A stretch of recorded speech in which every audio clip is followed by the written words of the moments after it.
Pablo Escobar was one of the most notorious and powerful drug lords in history. He was the leader of the Medellin cartel, a criminal organization that dominated the global cocaine trade in the 1980s and 1990s. He was also a ruthless and violent man who ordered the killings of thousands of people, including judges, journalists, politicians, and civilians. He was also a charismatic and generous man who built schools, hospitals, and housing for the poor, and who was revered by many as a Robin Hood figure. He was also a family man who loved and protected his wife and children, and who was loyal and faithful to his friends and associates. He was a man who had everything and who lost everything. He was a man who lived a life of luxury and extravagance, and who died a life of misery and desperation.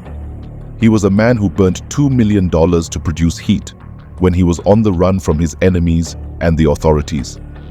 This is the story of Pablo Escobar, the man who burned $2 million to produce heat. Pablo Escobar was born in 1949 in a poor and humble family in the town of Rio Negro near Medellin, Colombia. He grew up in a violent and turbulent environment where he witnessed and experienced the hardships and injustices of the society. He dropped out of school at an early age and started his criminal career as a petty thief and a smuggler. He soon graduated to more serious and lucrative crimes such as kidnapping, extortion, and murder. He also became involved in the cocaine business, which was booming in Colombia due to the high demand and the low supply of the drug in the US and Europe. Escobar quickly rose to the top of the cocaine trade and established his own cartel, the Medellin cartel, which controlled and monopolized the production, distribution, and export of cocaine from Colombia to the rest of the world. Escobar built a vast and sophisticated network of farms, labs, warehouses, planes, boats, and trucks that enabled him to produce and transport tons of cocaine every month and to earn billions of dollars in profits.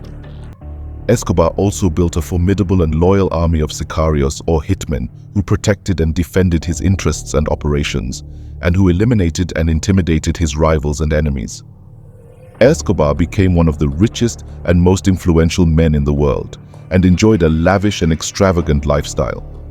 He owned several mansions, estates, and properties in Colombia and abroad, where he hosted and entertained his family, friends, and guests. He also owned a private zoo where he kept exotic animals such as lions, tigers, elephants, and hippos. He also owned a fleet of luxury cars, planes, helicopters, and boats, which he used for his personal and business travels.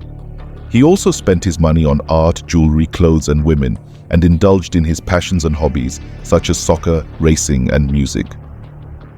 Escobar also used his money and power to influence and manipulate the political and social system of Colombia and to pursue his ambitions and aspirations. He funded and supported various social and humanitarian projects, such as building schools, hospitals, and housing for the poor, and providing jobs, services, and benefits for the needy. He also funded and supported various political and ideological movements, such as the left-wing guerrillas, the right-wing paramilitaries, and the populist parties, and tried to infiltrate and corrupt the government, the military, the police, and the judiciary. He also ran for public office and was elected as an alternate member of the Congress in 1982. However, Escobar also faced many challenges and threats from his enemies and the authorities who tried to stop and capture him and to end his reign of terror and crime. He faced the opposition and the resistance of the Colombian government, which declared a war on drugs and which launched a series of operations and raids against his cartel and his associates. He faced the competition and the hostility of the rival cartels, such as the Cali cartel, which challenged and attacked his dominance and his interests. He faced the pressure and the intervention of the US government, which demanded and assisted his extradition and prosecution, and which deployed its agents and resources to hunt him down. Escobar fought back with all his might and resources and waged a brutal and bloody war against his enemies and the authorities. He unleashed a campaign of terror and violence that targeted and killed thousands of people, including judges, journalists, politicians, and civilians. He also unleashed a campaign of bombings and assassinations that targeted and destroyed public buildings, institutions, and infrastructure, such as the Palace of Justice, the Avianca Flight 203, and the DAS building. He also unleashed a campaign of bribery and intimidation that targeted and corrupted public officials, officers, and agents who were willing or forced to cooperate and collaborate with him. Escobar's war caused a lot of damage and suffering, and also a lot of backlash and outrage in Colombia and abroad. Escobar's war also weakened and isolated him, and also alienated and betrayed him from his allies and supporters, who were either killed, captured, or surrendered by his enemies and the authorities. Escobar's war also exposed and endangered him, and also his family and friends, who were either attacked, arrested, or exiled by his enemies and the authorities. Escobar's war eventually led to his downfall and death in 1993 when he was cornered and killed by a special unit of the Colombian police with the help of the US intelligence in a rooftop shootout in Medellin. Escobar's death marked the end of his empire and his legacy, and also the end of his war and his life. But before his death, Escobar had a brief and tragic episode that revealed his human and vulnerable side, and that showed his love and devotion to his family and his daughter.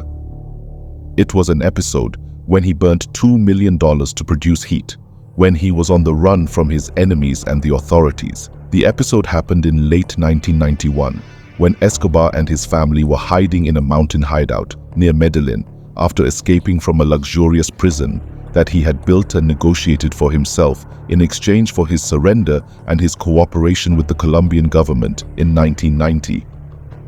The prison, known as La Catedral, was more like a resort and a fortress where Escobar lived and operated with his family, friends, and associates, and where he enjoyed all the comforts and amenities, and where he was protected and guarded by his own men.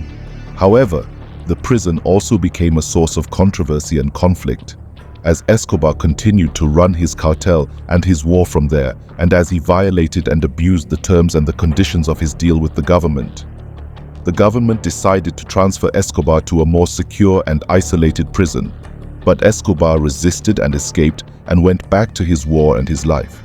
Escobar and his family spent several months on the run, moving from one place to another, and avoiding and evading the pursuit and the capture of his enemies and the authorities. Escobar and his family faced many difficulties and dangers, such as the lack of security and comfort, the shortage of food and water, the exposure to the elements and the diseases, and the betrayal and the deception of their contacts and informants. Escobar and his family also faced the loneliness and the isolation, the fear and the anxiety, the guilt and the remorse and the sadness and the despair of their situation and their fate. One night in December 1991, Escobar and his family were staying in a small and simple cabin in the mountains near Medellin. It was a cold and windy night, and the temperature dropped to below 0 degrees Celsius. Escobar and his family had no heating or electricity and only had a fireplace and some candles to keep them warm and to light their way.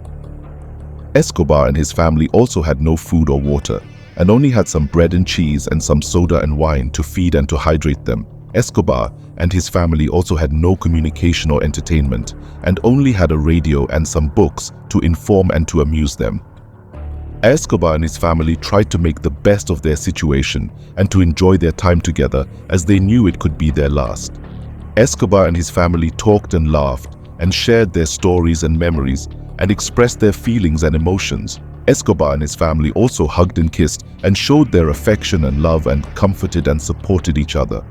However, Escobar noticed that his daughter Manuela, who was 7 years old at the time, was shivering and trembling and looked pale and weak. He realized that she was suffering from hypothermia, a condition that occurs when the body loses heat faster than it can produce it, and that can cause serious and fatal complications such as frostbite, organ failure, and cardiac arrest. He knew that he had to act fast and to do something to save her life.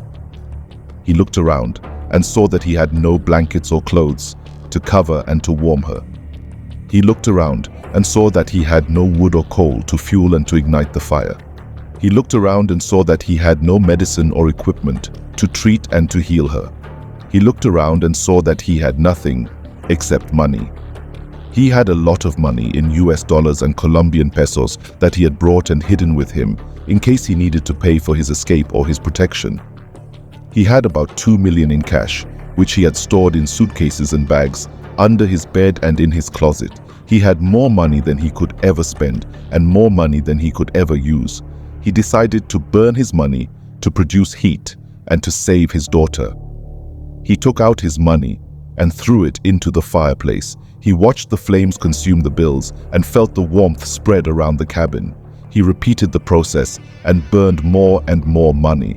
He burned hundreds, thousands, millions of dollars. He burned his fortune, his savings, his wealth. He burned his money to save his daughter. He burned his money for several hours until he ran out of cash. He had burned $2 million and had nothing left. He hoped that his daughter would survive and that he would be able to protect her. He was captured and killed a few days later by his enemies and the authorities, who had tracked him down and who had surrounded the cabin. He was shot and wounded and tried to escape, but was cornered and finished off by a single bullet to the head. He died alone and defeated in the mountains near Medellin. He died after burning $2 million. His body was identified and confirmed by his fingerprints and his photographs. His body was also mutilated and disfigured by his enemies and the authorities, who wanted to make sure that he was dead and who wanted to humiliate and disgrace him. His body was displayed and paraded in the streets and in the media as a trophy and a warning. His body was also claimed and mourned by his family and his friends, who wanted to honor and remember him. His body was cremated and his ashes were scattered in an undisclosed location by his wife and his son. His story was widely reported and discussed and attracted a lot of attention and interest. It also sparked a debate and a controversy and raised many questions and issues. Some people admired and applauded him and said that he was a hero and a legend. They said that he had shown his love and his devotion and that he had fought for his daughter.